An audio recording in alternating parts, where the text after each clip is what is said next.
Hi everyone, I'm Kristan Hawkins. Welcome to this new episode of the Explicitly Pro-Life podcast.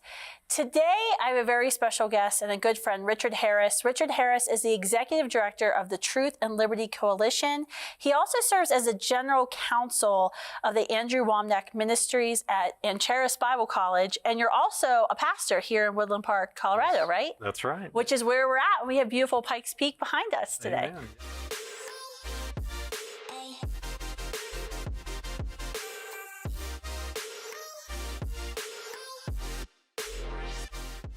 So, Richard, you are in this special mini-series that we're doing, Explicitly Pro-Life, on pro-life economics. And I've been kind of figuring out who we need to talk to, have varying, views, differing opinions, different viewpoints about socialism, about socialist policies, because I think this is something we don't ever really hear about in the pro-life movement. We hear kind of the conservative talking points of socialism bad, but we also, as pro-lifers, we want to take care of moms and babies. And we don't want any woman to ever feel like she has to choose between her education or her career and the life of her child. Because we actually, as pro-lifers, we say, you can do both. It's going to be hard, but you can do both, and we're here to support you. And I think that's sometimes how we fall into supporting maybe some government policies, some things that might sound good when the politician says it, but then at the end of the day, it's actually going to hurt more families and the future of our country and result in more abortions and more lives being lost. Right. So you have some great experience. You have your JD from Cornell, so you're a lawyer. You practice in conservative politics in Oklahoma. You're involved there in the Oklahoma conservative movement. Now you're a pastor, so you kind of have the full gamut of expertise for us. So thanks. You're welcome. Thanks for agreeing to do this. But yeah, I know I sent you a list of really hard questions that we have to get through in just a short amount of time. But God will tell you what we need, what people need to hear today. Right. So the first question I wanted to start off with, which is a very basic question, is what is socialism? Where did this concept of socialism come from? Right. Well, socialism, a good question. You did give me some really hard questions, so I hope I do okay today. For me too, because I need these answers too. So well, they are really good questions, and they're deep questions, really. Socialism is, people think that it's kind of a modern thing.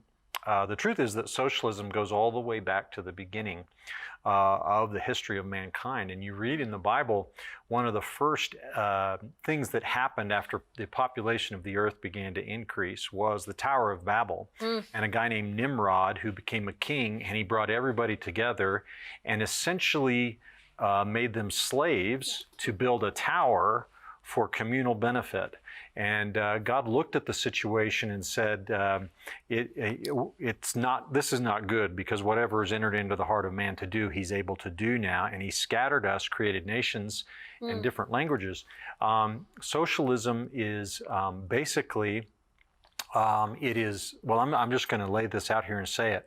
It's explicitly pro-life, so you can say whatever you want. Okay, well, socialism is an unbiblical and ungodly philosophy from its foundation through and through. Now, people might disagree with me on this, but in my opinion, there is no wiggle room for compromise on socialism, because once you understand what it is, and recognize how ungodly it is, you'll see what I'm saying. So the Bible, socialism, people think, oh, it's good because it's a middle ground between republicanism, now don't say democracy, okay, but republicanism and communism. And the truth is that it's really just communism redressed, and you might say communism light, okay, because both communism and socialism operate from a materialistic worldview, a secularistic worldview where God is not in the equation, all right, because it believes that it believes that in society today that wealth is attributable to systemic injustice, all right, to oppression and that everybody can be put into two categories. One is the oppressors, and two is the oppressed. Yep. And that the oppressors are wealthy because of the systemic injustice.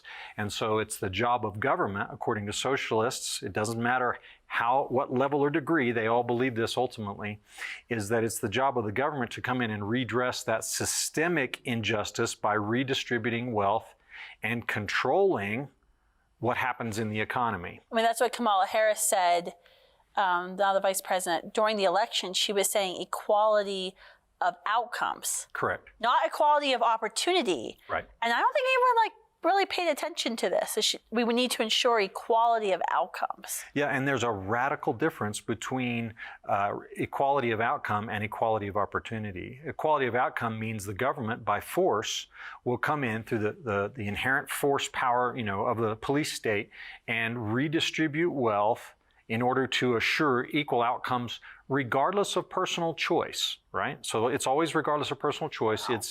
This is the way it would be if everything were fair. Right. These would be the outcome. Whereas equality of opportunity simply says, it recognizes everybody comes into the world with a different set of circumstances, both innate and external, right? So one person might be born with mathematical ability and inherent, another one with musical ability, another one with sports ability or whatever. And some might be born into wealthy families, some into poor families. But what matters in the Christian biblical worldview is what you do with what you've been given. And our society it's not hard to find examples of people that came into very difficult circumstances. I mean, I could give you my own story. I was born seventh of 9 kids. Both of my parents were alcoholics. My mother was 100% disabled. She only had sight in one eye, and that eye's vision was poor. And so we lived in really severe poverty. We all of us kids threw newspapers from the age of 8 years old just to put food on the table and pay the electric bill. And I could go into a lot of detail. It was rough, let me tell you.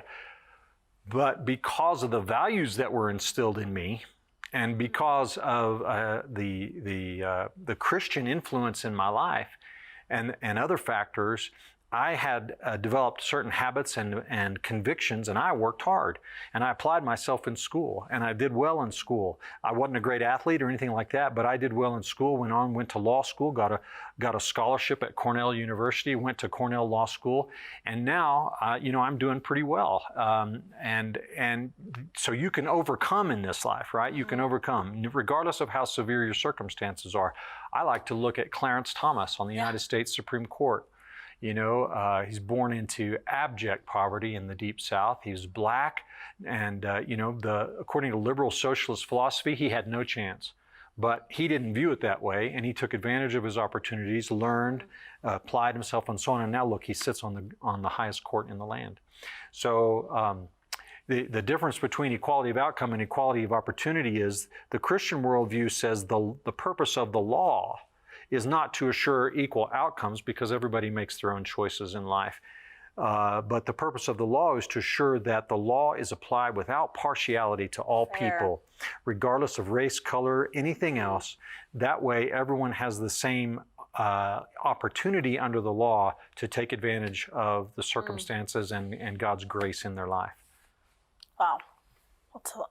That's a lot. I know. That's a lot. That's pretty much the end of the podcast because I think just thinking about what you were saying there, but we hear a lot, especially today with younger evangelicals, gosh, I don't want to be mean, but reading Christianity Today or some of these online magazines, where it's almost like they're advocating for socialism. If they're not fully saying it, it's pretty much out there in the rhetoric that they're using. And a lot of it's about justice and fairness.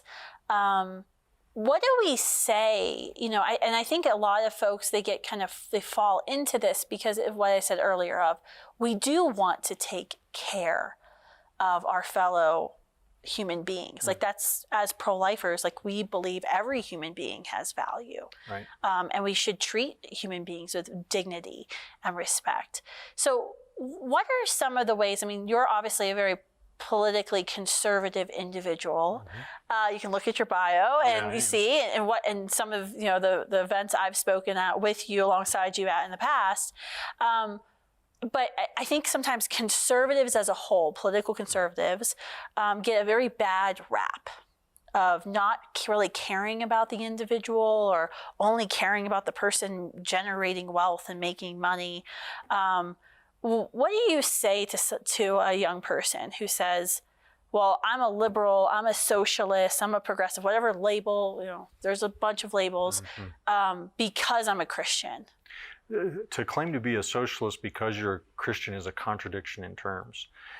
Because socialism is, you may feel like you're being compassionate, but it's not compassionate to take money that doesn't belong to you and give it to someone else, okay? This is not, it's false compassion. If you want to help somebody, give your own money, but don't take the money of someone else. That's not true charity. It's not true love. It's actually coercion and a form of slavery, to be honest with you, where you are enslaving another person for your own purposes. So your money, your choice. If you want to give your money away, that's right. Go for it. That's I'm always right. thinking of like, well, and that might seem callous, but the truth of the matter is that the care for the poor and the less the orphans, the single mothers, and all this kind of thing. These things, it's not a purpose of government. So God ordained government, right? And God ordained the church, and God ordained the family. These three institutions are biblical, and you can trace them all back all the way to Genesis. The purpose of government, we know, according to Romans 13 and according to 1 Peter chapter 4, is to restrain evil. It is not to redistribute wealth. It is to be a check on evil. That goes all the way back to Genesis 6, where God gave a command to Noah after the flood. If man sheds blood, then his blood shall be shed. All right? This is the first institution of civil government. That's a profound statement. Yeah. The purpose of government is to restrain evil. It is to restrain it. Our founding fathers in America said it a different way, but it's the same principle. In the Declaration of Independence, they said that for this purpose, governments are instituted among men. What purpose? We'll go right above there, and it says, to secure these liberties. To secure these liberties, governments are instituted among men. To secure our God-given, unalienable rights is the purpose of government. So I teach this in the Practical Government School at Charis Bible College, is that what is an unalienable right? Okay, and what is a crime? What are those two things? Well, they're opposite sides of the same coin. When a person infringes on another person's rights, that's a crime. Okay, so the right to be free from an infringement by another person. So this is the purpose of government, is to be the line drawer in that process, and to say, if you cross this line, then you will suffer this consequence. And so in that sense, the government is instituted by God to establish order and to defend rights, to punish evil, restrain evil, that kind of thing. It is not instituted to care for the poor or support the weak and all these kinds of things that people think today. That function is given to the family and to the church. Throughout Scripture, there are approximately 230 references to caring for the poor, and not a single one of those goes to the government. They all go to the family and the church. Wow. Yeah. And you think about that today, you think about what's been going on the past year with the COVID pandemic and the restraints that have been imposed upon churches, when they can gather, how many can gather. You think about, oh my gosh, the Biden administration and their obvious attacks on any person of faith. Christian universities, Christian hospitals, Christian employers having to, provide for abortifacient contraception or other abortions in their employee health care plans and things like that. Do you see this as a major challenge that we have? And do you think that's a purpose and that's a goal of what you see progressives, liberals doing in Washington, D.C., is to trying to, at the best of their ability, to kind of squash the power of the church, of the family, so then people will look to the government for help that they need? Yeah, there's no question about that. It's absolutely true. Now, the question is, to what degree are they aware of it? Yeah. Are they that aware? It's not very overt. And well, it's more overt now than we ever could have dreamed even 10, 15 years ago. The leaders in the socialist progressive movement in America are not bashful anymore about calling out Christians as the enemy, because they realize that the policies that result from the Christian message and the gospel and the Christian worldview are at odds with their agenda. And that's because, and this is why I said at the beginning today, Kristan, that socialism is 100% unbiblical. The philosophy of the left and of socialism, number one, it's a materialistic philosophy. Do I mean they're like greedy kind of people, they're hoarding gold? Yes, but not really. What I mean is that they exclude God. They are secularistic in their viewpoint and in their philosophy. Okay, and so because they exclude God, then the material world is all there is. All right, there is no transcendent purpose for human beings. Now this is huge. This is fundamental to the pro-life movement. That's a pretty big difference. Because God is not in the picture, because there's no transcendent purpose to human life, then all that matters is my own material, not necessarily just money, but that's pretty fundamental. My material prosperity, my external prosperity is all that matters. And what is morality to someone who has no transcendent purpose?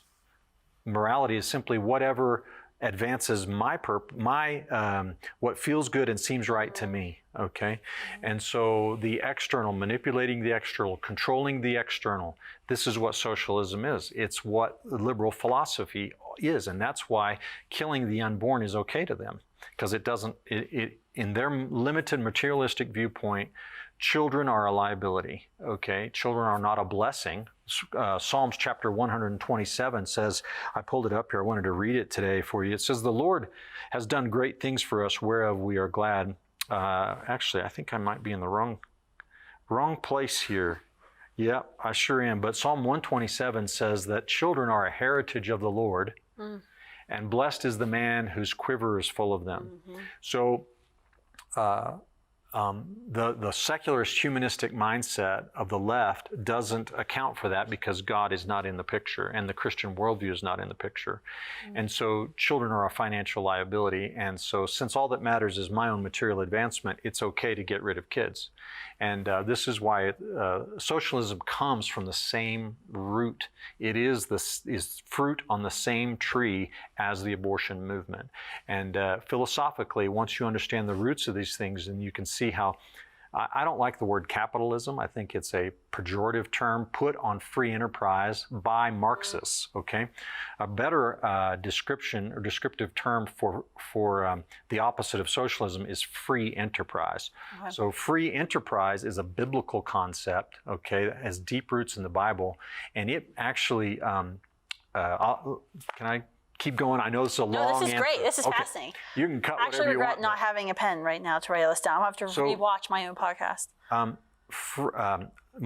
Karl Marx said the private ownership of property is wrong, okay, that all property should be owned by the state. Socialists say, well, we don't necessarily have to own it, but we get to control it. Well, any lawyer who's gone through first-year property class in law school will tell you that ownership is a collection of control rights. That's what it is, okay? It's a bundle of sticks, they say, and each one of these sticks is a different right of control over property. So even though socialists don't hold the title deed to your land, through government, they're going to exercise control over it or your business or your car or your clothing or anything else they want. And so your bank account, right, through taxation, that's what they do. They tax you and then they spend the money how they see fit. It's the same thing, okay? And so free enterprise, on the other hand, is built on private property, private ownership of property. And where does that come from? Well, we see it from the very beginning. In Genesis chapter 1, God says to Adam, be fruitful and multiply and replenish the earth and subdue it. Okay? Right. So there it's implied there. And then his first generation, look at Cain and Abel. What does it say? It says that Abel brought an offering of his flock. Cain brought an offering of the fruit of the ground. Okay, so he's farming, owning land, farming it, bringing that to God. What good is an offering to God if you don't own it? Can you imagine bringing an offering to God of someone else's money? That's a pretty easy offering, yeah. Someone else's money? Yeah. Well, this is the socialist mindset, right? I'm going to take from the rich and give to the poor, and boy, aren't I a noble citizen for doing so, right? So private property, and then you see the 10 Commandments, thou shalt not steal, thou shalt not covet thy neighbor's house, and on it goes. And the parables of Jesus, they're full of private property ownership. The parable of the pounds, parable of the talents, parable of the steward, the unjust steward, and on it goes throughout the Bible. Paul the Apostle said, if a man will not work, neither let him eat. Okay? Private property is built into God's reality. It's built into this world. It's a law of nature that God has established. And the part of the socialist mindset, the reason they reject this is because it built into private property ownership is the idea of individual accountability and consequences for our own choices and our own actions, both for good and for bad. Right? Well, I don't want that. I don't want that accountability. I want someone to take care of me. I'm a victim. Life is tough. Life is hard. I shouldn't have to suffer these things or put up with these things. Right? So even the pro-choicers, now can I be blunt here? Yes, yeah. The woman has the right to choose. Well, yeah, of course she has a right to choose before she has sex. But once she chooses to have sex, the choice has been made. That is like the most controversial thing I'll say on campus. Yeah, because don't touch the sex issue. Yeah. You have a choice. And as long as you're not talking about cases of sexual assault, a woman has engaged in an act where she knows that there are consequences to that, the woman and the man. Right. And there's always consequences to your actions. Right. And, sex has interesting consequences attached to it. And that you would think that would be a very simple concept that people would understand. But that is when the audible gasp in the audience, you can hear it, that, oh my gosh, she just told, and then the reaction I get from the people who want to come to Gal is, I can have sex as many times as I want with whomever I want. I'm like, I'm not talking about regulating a law about how many times you can have sex. I'm just saying you have to be open to the consequences of that decision. Right. If it's heterosexual sex. Right. Maybe you're not even having but it's unbelievable that is something that's, but you're right. It falls right into that mindset of, oh, now I'm a victim. I don't want to have to deal with the consequences of my actions. Well, another thing on this whole socialism thing, if I could just make this point, I know we're a little limited in time, but so socialists believe that it's compassionate, right?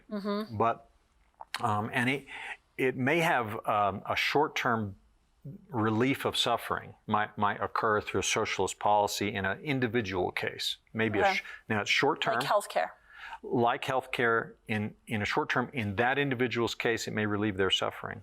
But in the broader picture, if you look at, first of all, someone has to pay for that, and where does that money come from? It comes from someone who earned it, all right? Or the government borrows it, and if the government borrows it, it's still coming off the backs of those who earn it, those who generate wealth through work and investment, all right? So in that sense, the compassion you're showing over here is offset by the theft that occurs over here, all right?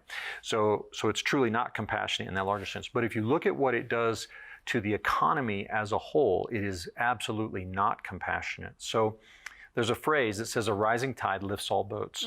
Okay, so in a strong economy that is generating large amounts of wealth, everybody benefits. Okay, so even the person who is at the bottom end of the spectrum financially in a free enterprise economy.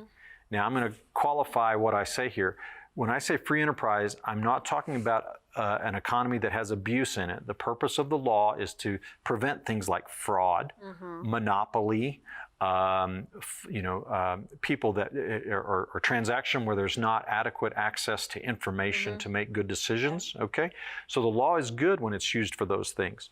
So a free enterprise economy with equality under the law produces wealth, and everybody benefits, even those at the bottom rung. And you can see that today in America. Even the poorest of the poor here in America are dramatically better off than the poorest of the poor in India. Right. And that's exactly right. And so in America, we are the wealthiest nation in the world, and it's not because of socialism, okay? with the greatest amount of freedom until probably the last 30, 40 years, okay? And that has been decreasing radically because of socialist policies, with the highest standard of living in the world, okay? Until recently, which is, again, being undermined. But listen to this. America was able to defend freedom around the world in the last 70 years, okay, because of free enterprise. So free enterprise creates the wealth that enables America to be just and to do good in the world. First of all, America has generated more inventions and things that improve people's lives than any other nation. Even though we're 4% of the world's population, America has 42% of the Nobel Prize winners. Is that because Americans are somehow genetically better? No, But the Swedes like us more. it's because of the conditions here of freedom, equality under the law, rule of law, and so on. In fact, 30% of those Nobel Prize winners in 2015, I think, were immigrants, first-generation immigrants. So you see, has nothing to do with us as Americans. It's the conditions and the environment. That's a fantastic point. Yeah.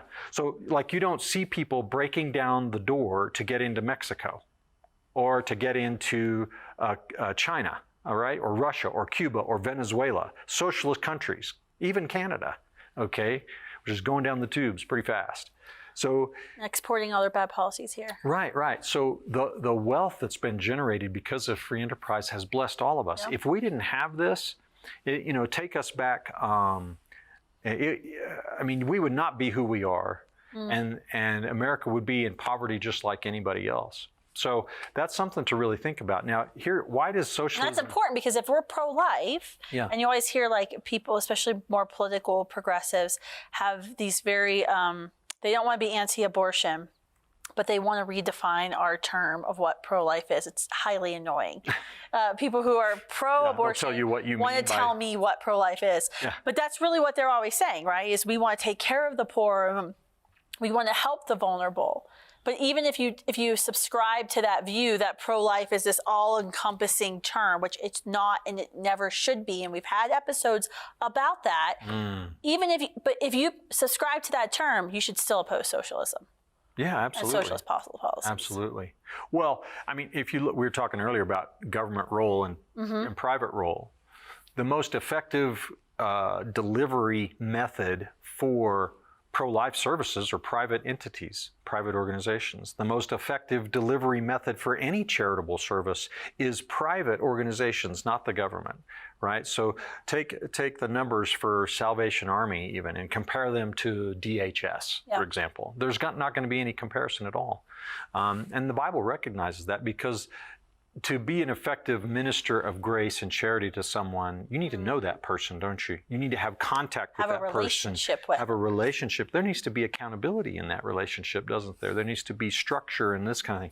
Stuff the government can't provide. And that's actually real social justice. So I gave a talk a number of years ago at Yale, and I think I took it to some college campuses at the time, but it was a real social justice about seeking a relationship, helping someone repair the broken relationships in their life that's led them to the doors of the pregnancy center. Exactly. The doors, and that's not easy work. It's not like, sign up for a WIC card, get free health care.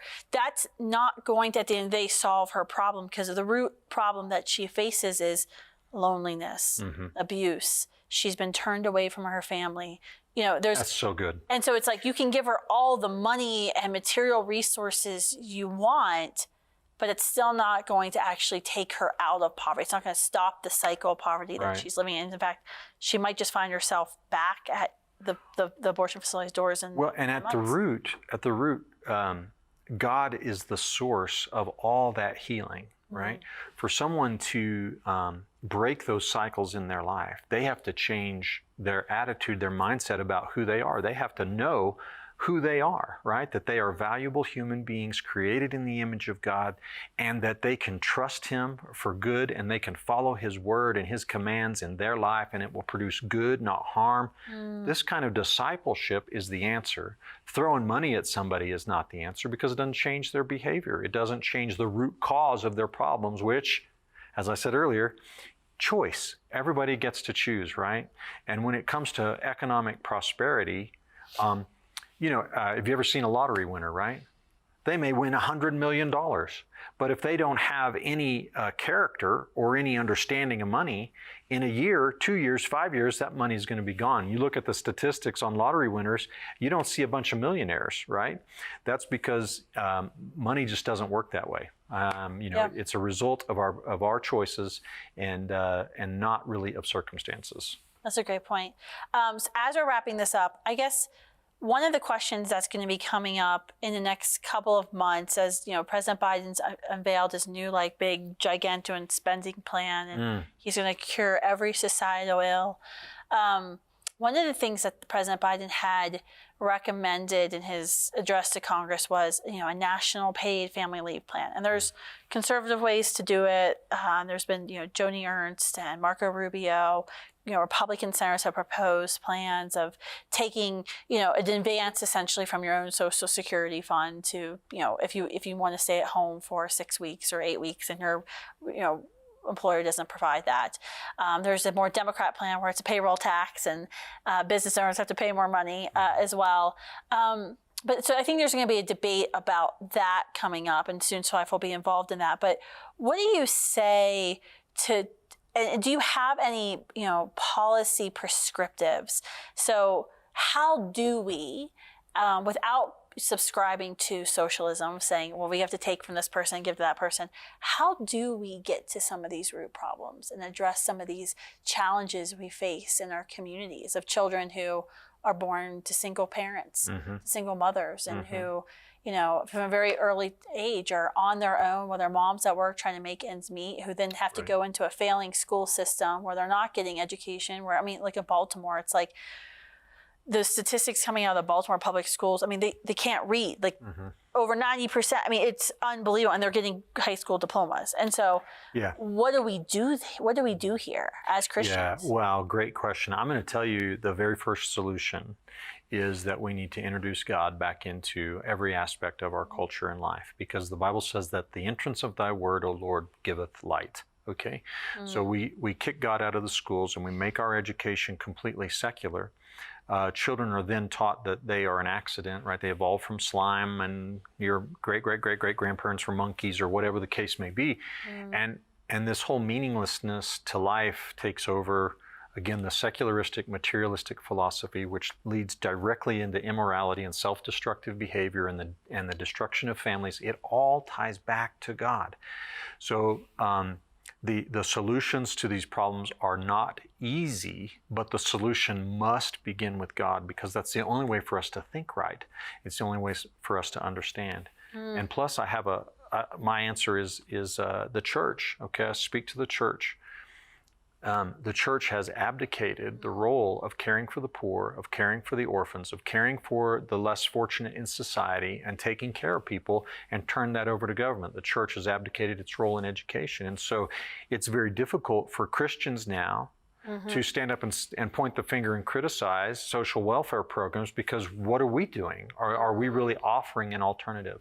So I say that with humility, that what the solution is to get back to God, and yet I say to the church, it's time for us to let the government do its thing, but let's do our thing too. And in due time, if we really stepped up to the plate as the body of Christ in this nation and did our part, why don't take the top 50 cities in America, for example. Let's say the biggest churches in town got together and said, we're going to start a free public education system that's going to be a Christian system.